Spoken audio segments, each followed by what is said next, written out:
FM Sénégal. Exactement 8h passées de 35 minutes dañuy daal di rek soobu ci li ëttu yëglekaay yi xëyee tey dañ koy dooree ak Dakar Time bi nga xam ne rek xëy na ci jafe-jafe yi nga xam ni lii di poste finance daal nañu koy am ñeel lii di retard des salaires ak plus de 3500 agents menacent la poste incapable de payer un mandat de 5000 francs ci li nga xam ne nag ñoom la askan wi di sàkku rawatina liggéeykat yi mooy ni ñu déclenché lii di plan Orsec ngir sauver kër gii di poste ñu wax ak journal Le Vrai jafe-jafe yi nga xam ni ñii di retraité yi ñu ngi koy daal di dund dans l'enfer des familles de retraités moom mi di Padia nekk ab ancien gardien nee na nag jamono ji dundam métti na trop ma vie est un véritable enfer moom Diallo nekk ab ancien chauffeur. Le jour où j'ai demandé de l'argent à l'ami de ma fille sans l'avoir reconnu muy bés bi nga xam ne rek ñaan na xaalis kii de xaritu doomam te xamul ni woon sax moom la public moom góor gi Njaay nekkoon ab ancien technicien ci ab entreprise publique nee na yile pension moom dafa nekk loo xam ne rek lu dérisoire la maanaam teguwul ci yoon muy ay jafe-jafe yoo xam ni ñoom askan wi rawatina ñi di retraité yi ñu ngi koy dund. Journal Le Réveil xëy ci kër yi nga xam ni ñoom ñoo daal di def ay chiffre d'affaires yu jéggi dayoo ci atum 2021 muy Sonatel, Free, Expresso ñoom nag yëguñu li nga xam ni mooy bile crise ndax 630 milliards de francs CFA la ñu généré ci chiffre d'affaires ci atum 2021. Le marché de la téléphonie mobile s'établit à 469,92 milliards de francs CFA ñoom ñu def chiffre d'affaires bu 330 milliards de dollars. ñu wax ak l'info quotidien ci polémique bi nekk ci wàllum ressources énergétiques yi moom Macky Sall daal dina rek dakkal lii di récréation bi ndax nee na dañoo war a arrêté di def ay diffamation ak ay blasphème ci wàllum énergie ñoom amul lenn lu ñuy làq-làqal ci wàllu wu ni mel ndax lépp rek dañu ko daal di jaarale ci yoon niki démb la ko xamle ci centre de conférence internationale Abdou Diouf. Libération yéenekaay ci saisie de drogue dans une ambulance à Kalifourou. Comment le transporteur est tombé ci li nga xam ne nag moom mooy Mamadou Gueye ci moo nekkoon conducteur ambulance boobu la ñu daal di rek teg loxo la ñu ko jàppee mooy ni day daal di rek bu yabee lii di sinébar ji day daal di jël lii di sirène bi rek teg ci kaw di daw allure comme ku nekk ci urgence ñi ko noonu la ko gendarme yi daal di rek interpellé mu xam ne dafa am malade bu urgent ñu ne ko na daal di ubbi lii di maalu oto bi ci ginnaaw mu ne leen bu ubbeekoo dootul tëjuwaat ñu ne ko dina fay moteur bi waaye lam leen ca tegal mooy ni rek bu moo ko fayee dootul tàkk lu gendarme yi lal lekk mu daal di koy laal li ci lañ daal di xam ni am na lu lëndëm ci bile mbir. Le Soleil quotidien xëy na itam ci les acteurs invités à s'unir et à diversifier li nga xam ni mooy contenu local dans l'exploitation du pétrole et du gaz. Macky Sall appelle à une gestion responsable, maîtrisée et inclusive jëm ci wàllum gaz bi ak lii di pétrole. Direct News ci li nga xam ni mooy grand magal de Touba ñu war ko màggal fukki fan ak juróom ci weeru sàttumbar bi ñu nekk un jour à la gloire de Cheikh Ahmadou Bamba muy demam ba nga xam ni ñii di colonial yi ñoo ko jëlee woon fii ci réewum Sénégal yóbbu ko ca Gabon ci atum 1895 bu 18e jour du mois musulman muy weeru safar gi ñu daal di rek nekk. ñu wax ak Tribune yéenekaay ci le camp du président Sall assis sur une bombe mu mel ni rek mën naa kalaate à tout moment ndax ci ab ndell lañ jàpp nit yi lañ toog. Macky et la guerre des dauphin kan mooy nekk ca primature kan la ñuy jiital ci boppu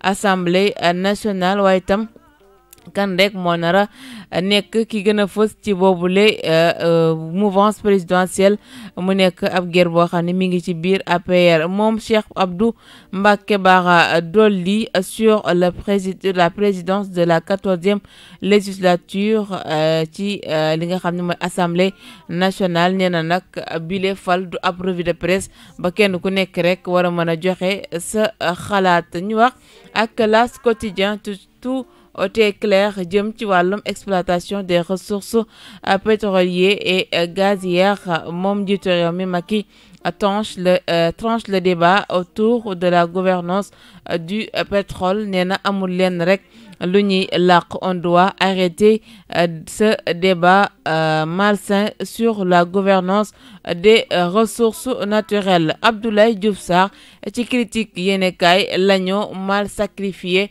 sarax bi nga xam ne nag moom lañ jàppoon ni moom Abdoulaye Diouf Sarr la waaye nekkul loo xam ne rek lu ñu firndeer la ndax ba léegi mi ngi ci ay tànkam ci wàllum gestion hospitalière yi. Consensus ou dictat diggante Yewwi ak Wallu ca présidence de l'Assemblée nationale. Ralliement suspect, le parti socialiste menace une injustice contre le député maire Ahmed Aïdara qui parle d'un mensonge abject ci li nga xam ne rek mooy languk politique gi. 24 heures yéenekaay ci différent pour la présidence assemblée nationale. Opposition de briquignol ou ruse maanaam ñi nga xam ne rek ay tekkatu di lañ wala rek ay tekkatu xel mën nañ jàpp ni bile assemblée moom nañu ko bëggee woon mën nañ ko bañ a xaarande noonu. Waa situation des travailleurs de Wave moom Guy Marius Sagna dénonce les licenciements de centaines de jeunes.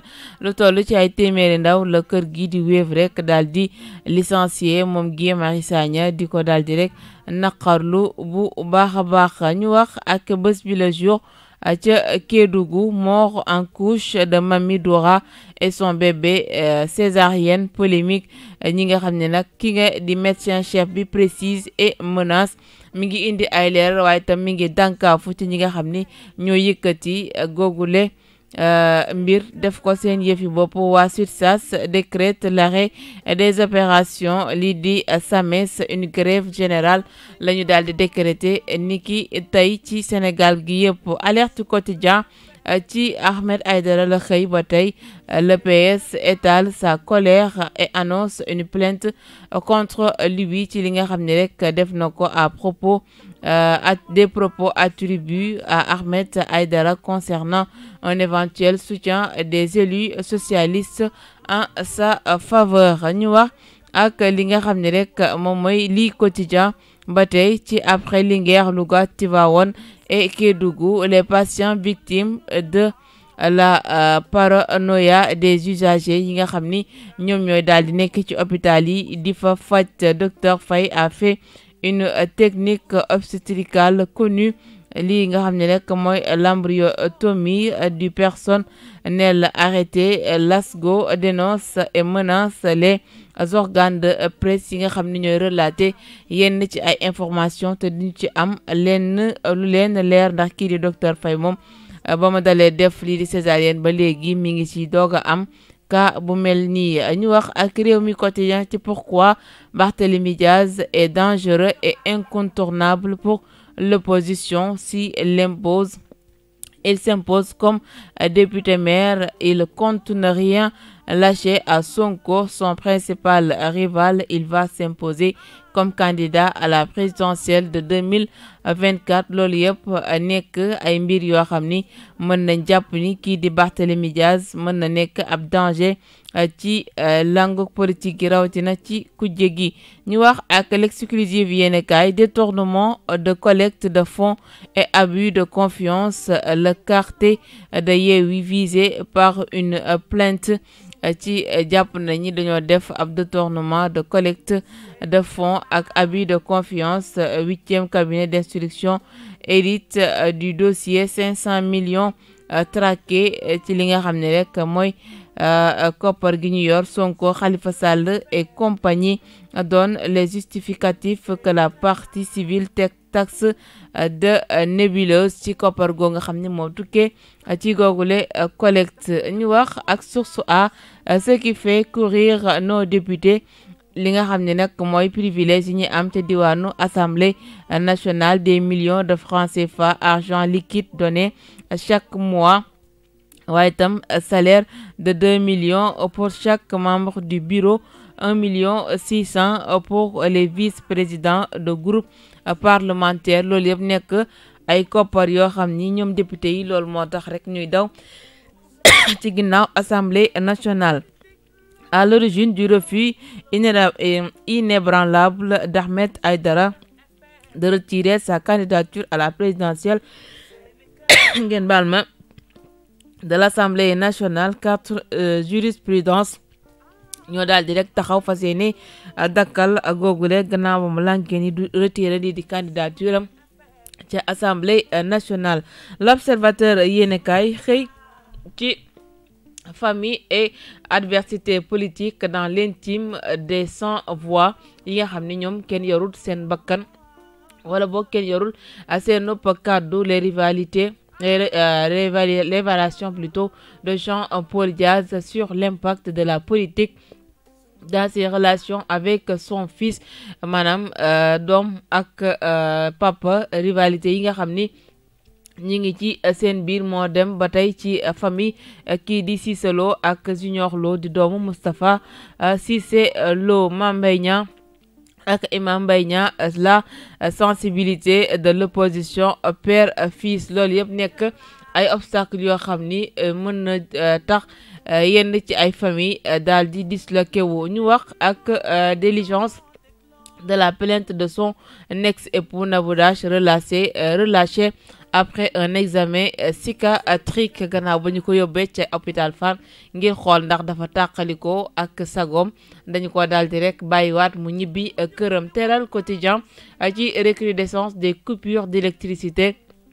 L'apériste Abdoulaye Khouma demande l'audit de la Sénélec. moom la muy sàkku mooy ñu xool kër gi di Sénélec naka lay liggéeyee ak rek coupure yu bari yi nga xam ni mi ngi ci réew mi lan moo ko waral. La Dépêche xëy ci 12 raisons qui empêchent le président Macky Sall d'être candidat en 2024. fukki ponk ak ñaar yi nga xam ni mën nañ jàpp ni bu ñu ko rek gisee ci mim réew njiitu réew mi moom dootul déposer lii di candidature ci élection yu présidentielle 2024. Le Quotidien, Macky dégage les préjugés ci li nga xam ne rek mooy débat sur les hydrocarbures. On doit arrêter le débat malsain sur la gouvernance des ressources alors qu'on n'a pas extrait le moindre mètre cube de gaz ou de pétrole. nañ bàyyi wax ji ndax gisaguñ ci toq ci wàllum pétrole ak li nga xam ne rek mooy gaz. ñu wax ak Walf Quotidien ci manipulation des candidatures Yewwi Wallu, le grand reniement, un bal des égos qui trahit le message des urnes. daal nañu war seen kàddu yi nga xam ni moo nekk ci urne yi gannaaw ba législative yi jàllee. ñoom nag kenn ku nekk yaa ngi xëcc ci sa wàll. Le Témoin Quotidien ci présidence de l'Assemblée nationale ba tey tour de chauffe autour d'un fauteuil ci muy président de l'Assemblée nationale. kan moo ko war a doon ci kuje gi wala ci gouvernement bi. coow yi nag daal di nay bari torop kenn ku nekk rek di sa fëgg sa dënn ne yaa war a nekk googule njiit. Sud Quotidien ba tey ci Macky Sall ak Diamniadio, débat sur la transition énergétique. Le cours magistral de Macky aux scientifiques et aux universitaires yi nga xam ni seen liggéey dafa màcc ci wàll wu ni mel. wax ak Les Échos yéenekaay, leurs collègues prêts à des représailles ci arrestation du gynécologue, de l'anesthésiste et de l'infirmier du centre de santé de Kédougou. ñoom waa SUTSAS, SAMES ak kër yi di liggéey ci wàllum santé nag dañoo daal di rek fas yéene taxawal seeni collègues bañ du leen caabi féete ginnaaw. On n'a rien à cacher, ce qu'on fait est transparent di ay kàddu njiitu réew mi jëm ci wàllum pétrole bi ak gaz bi. Lének mu Mimi Touré ci Benno Bokk Yaakaar trop battante pour être laissée longtemps en rade. Mimi est aussi calivante et dépourvue de base électorale ci langue politique yi ndax ni mu ci yàggee ak xeex bu metti bi nga xam ne rek def na ko ci waruñu ko bàyyi ginnaaw faaw rek ñu am lu ñu ko ndàmpee. Vox Populi, à quoi joue l'ambassade de France au Sénégal? Calvaire, angoisse et désespoir d'étudiants sénégalais en quête de visa. Métit gi ñuy dund rawatina njàqare gi nga xam ni doomi Sénégal yi bëgg visa bu dem ci réewum France bëgg nañ ko waaye dafa mel ni rek dañ leen a daal di rek lankal yooyu le visa ndax Abdoulaye Samper lan rek la nekk di def gannaaw ba yenn ci ay ndongo fas yéene dem def seen rentrée universitaire ci diwaan France ni ki altine ji ñu dëkkmal. Cancer, phase terminale, lente marche dans le couloir de la mort. ñi nga xam ne nag dañoo amee jàngoroy cancer jafe-jafe yu ñuy metti rawatina ñu nekk ci phase terminale ak yenn ci ay sàgganteef yi nga xam ni dañu leen koy nekkee jural leen ñu daal di jaaree fa ñàkk seen bakkan. L'évidence yéene kaay ci retour forcé Matar Cissé, Aly Ngouille Ndiaye, Maître Oumar Youm ak Amadou Ba ñoom nag dañoo forcé barrage ngir bëgg a imposer waat seen bopp ci lii di APR rawatina coalition Benno Bokk Yaakaar. Ñu wax ak tàggat yaram. Bamba Dieng daal nañu koy recalé waat gannaaw ba mu doon def ab test te diwaanu Nice nag la ñu nemmeeku mooy nii dafa am ab gaañu ci genou bi. Moom Gana Gueye ak Abdou Diallo daal nañ leen di présenter seen club yu yees. Gana dem na ca diwaanu Everton ga mu jige woon kii di Abdou Diallo dañu ko aal ñii di waa RB Leipzig. ñu wax ak Sport Plus moom itam ci Bamba recalé par Nice. Aston Villa revient à la charge pour Ismaïla Sarr, un attaquant international sénégalais signe à Amiens. mel ni mercato bi nag doomi Sénégal yi fës nañ ci bu baax a baax. La maman de Pogba a choisi entre Paul et Mathias. am na ku mu ci rek tànn ñeel coow loolu nga xam ni dugal nañ ci kii di Kylian Mbappé. Sport Tribune yi Sport ci Manchester United grimpe à la 5e place ci victoire bi nga xam ni am nañ ko ci kanamu Leicester bi nga xam ni moom lañ doon jàkkaarloo ni ki démb. Moom Bamba Dieng itam va finalement rester après une visite médicale. day desaat foofule ca diwaanu Olympique de Marseille. 37 combats 23 victoires 14 défaites. L'école Balla Gaye impressionne ci langue gi. moom Balla Gaye de assure sa carrière ses arrières plutôt. Fils de Balla, tout feu tout flamme. kii di Elton qui raccroche lamb. Lamine Golo ci li nga xam ne rek mooy un bilan satisfaisant ci ñi nga xam ne mooy écurie Balla Gaye bu mag bi. Noël de feu à l'arène nationale le 25 décembre diggante ñàkk jariñu Jackson Junior Bour Sine ak kii di général Malika ñoo nekk nara amal saison bu mucc ayib ci lamb ji gannaaw bu mu naree ubbi ci weeru sàttumbar jile. mu ngook Eli Birahim léegi na fos ci li ëtt yëglekaay yi xëyee tey ci kanam tuuti ñu ñëw ak yéen ci yaatal gi. Musa suux